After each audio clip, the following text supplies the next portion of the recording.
So I'm going to try to bring you guys into my acting class. This is my third acting class. I'm late because I had to get a energy drink. After it ended, I was really motivated to get on with things. I'm not sure how you... give me some... Explain. The emotion. What emotion were you plumping for? I actually was motivated. Like, it was like truly. So motivation was the... Yeah. I wouldn't say it was like overly happy, I guess. See, if you're having difficulty telling me, then that's why you were struggling with what you were doing. You have to pick a very, very specific emotion. Everything we do as human beings is all based on how we feel about what we do, everything, what we say, what we do. It's all based on how we feel about the scenario. Are you able to tell me about your scenario? It's not personal? Yeah. Okay, so tell me. After I was done with my last competition, I was really motivated to go back to normal life and focus on other things. Interesting. Because competing is very intense, consuming. Oh, sure, I imagine, yeah. Something that, so no, I get that. I believe what you were saying. I didn't think it really conveyed very much information. Because it's missing, I think whatever you were using, I think motivation is not a feeling, that's the problem. Motivation can be because you feel determined. Maybe in your case, you feel relieved that you can have some normalcy in your life again for a while. You can go with, why don't you go with, sprinkle some relief in there. Relief after all of that? You're like, oh, thank God, now I can actually... So that's what you want to have, that oh my God moment. Okay? Yeah, after it ended, I was motivated to get on with things. That was good. Feel it. Just run it in your mind. Relieved? Yeah. Okay. You were glad, it's fine to be glad that you did what you did, but relieved for the next chapter to start. Absolutely, sure. I understand. Certain. Is there anything that you've ever been certain about in your life? I understand. Okay, good. Got it. And now I want you to be worried. You ever been worried in your life?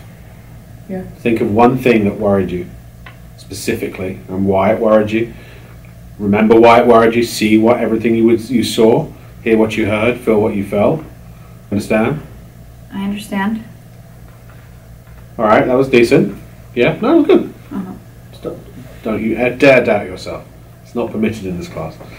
A stronger, something you were more worried about.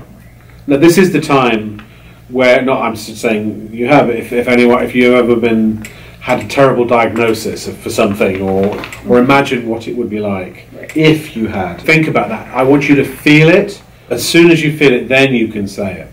I know how to show it. You don't need to worry about how to show it. Your brain knows, your unconscious mind knows how to show it.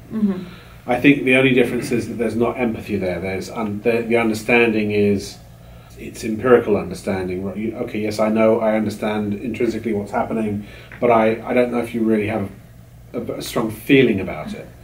So let's do this. Imagine, can you think about the person in your life who is dearest to you? You have to look at me, see the pictures. I just want you to, I won't even look, I'll look at the screen. As you think about the person who is dearest to you, I want you to focus in on one thing about that person that really makes you feel the strongest way that you can feel about them in a positive way. What you love about them. What makes you happiest about spending time with them, for example. Okay? This person is a real person. You've had really great times with them. Think about the greatest time you ever had with them. Had the most fun, the most whatever, when you really felt connected with them. And I want you to imagine that you're at home one night, and there's a knock on the door, and there's a police officer standing at the door. And they tell you that this person has been killed in a car crash. Do you understand? I understand.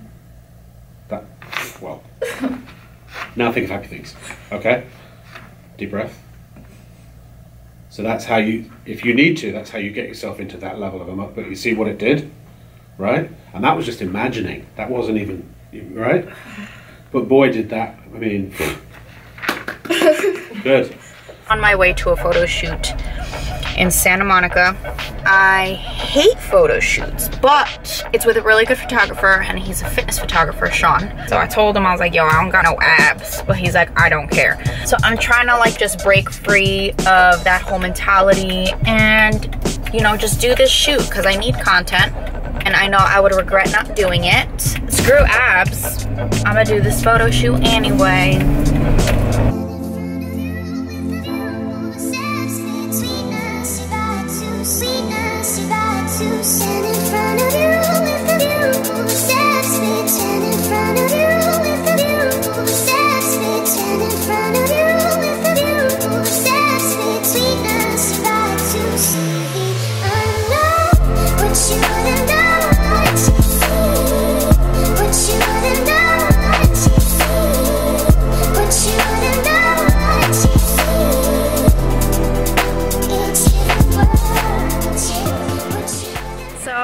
It's actually a really big deal that I did this shoot today because he's a fitness photographer and he's always shooting these ripped girls.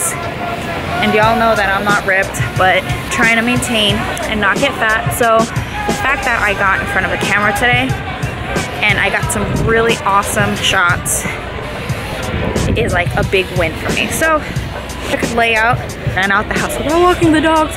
So Freddie's gonna wake up to a bunch of dog on the floor probably. I'm off to the only decent Colombian food restaurant here in LA. I've tried 2. This was the second one. The first one was doo-doo.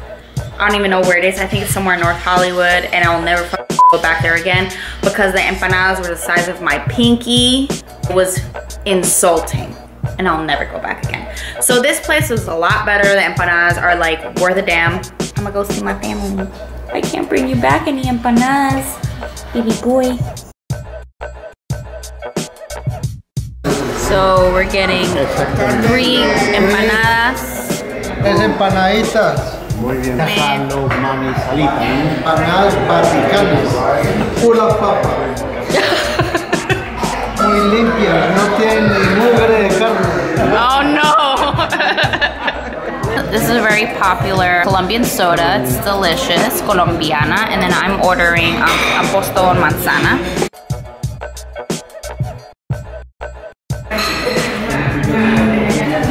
Now that's a good empanada. 2 of these yesterday.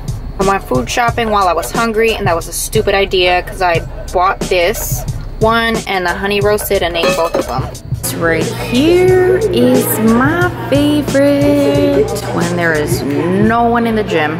Paint the walls, then rip up the turf and put down the turf. Let's just point out that you really do this all yourself. Yeah. I will never forget that one time I pulled up and you was painting the freaking building. Yeah. You were outside painting the building.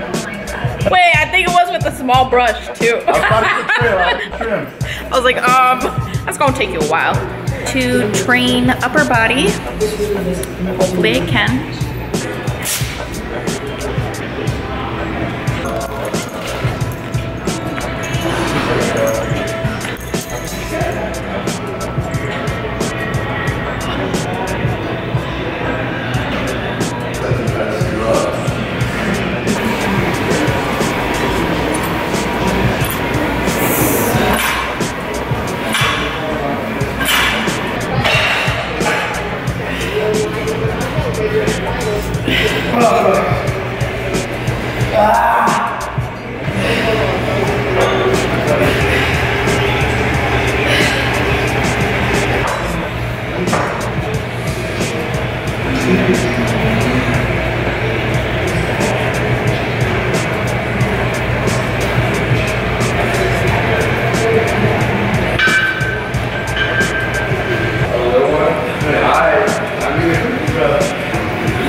For watching my episode. I let you all in on, I think it was like my 3rd acting class, And then y'all saw me try to work out on my own and try to not hurt myself. Time for the Q&A. The first question is from Shana Chanel. Where do you see yourself in the next year or two in the bodybuilding community?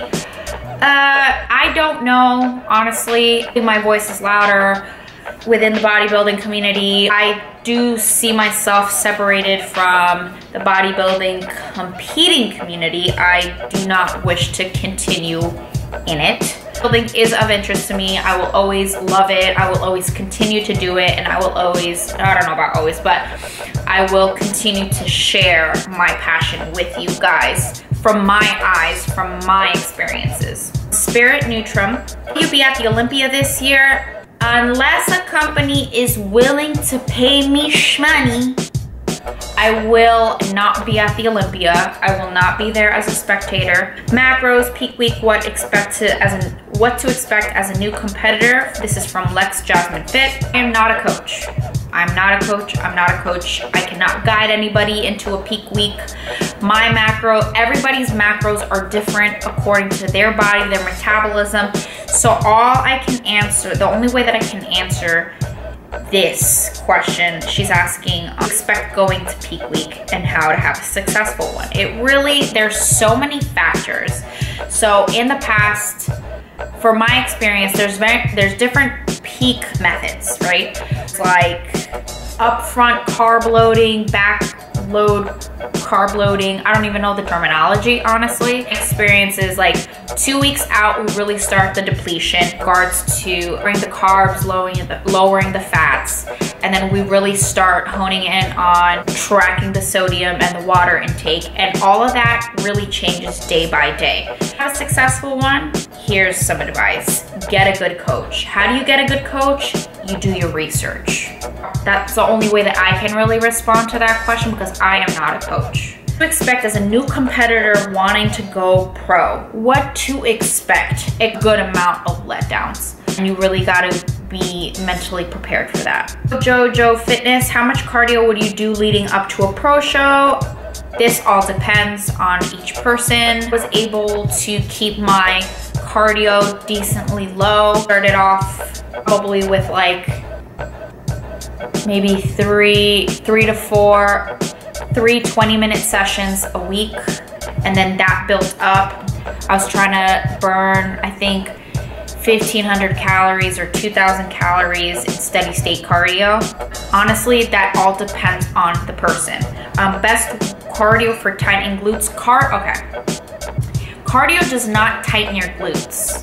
Tightening your glutes is in your body fat low enough to show the gluteus maximus. It is a caloric deficit that tightens your glutes. Cardio is used along with diet in the aid of putting your body in a caloric deficit to show your glutes, to get rid of the fat over the glutes, right? To say what cardio is best, that doesn't exist. About the caloric deficit that you put yourself in, and it really depends on each body, and if your body even wants to let go of the fat there, because sometimes it just does not want to let it go. Unless you really are willing to dig deep and really put your body into like a starvation period. All down to a science, and I'm not a nutritionist and I'm not a coach, so all I know is that to say cardio tightens your glutes, just no. Vanessa, what's one thing you would have done differently in your comp years? I would have taken better care of my body. I would have invested more time in functional training and stretching and foam rolling, for sure. 3 things people don't talk about in the comp fitness industry. I don't know about 3, but I know the one is like the drugs that a lot of people are on. A lot of the bikini girls are very hush-hush about it, and I think it's stupid. What's the biggest lesson you learned in your comp years? Biggest lesson that I learned, how strong I am and what I'm capable of mentally. I never thought that I could really be so like driven and focused on anything until I started competing. What do you wish would be different about competitions? The money. I wish that they were like, it was dispersed a little bit more evenly, and I wish that women weren't so underpaid. Don't forget to hit like and subscribe.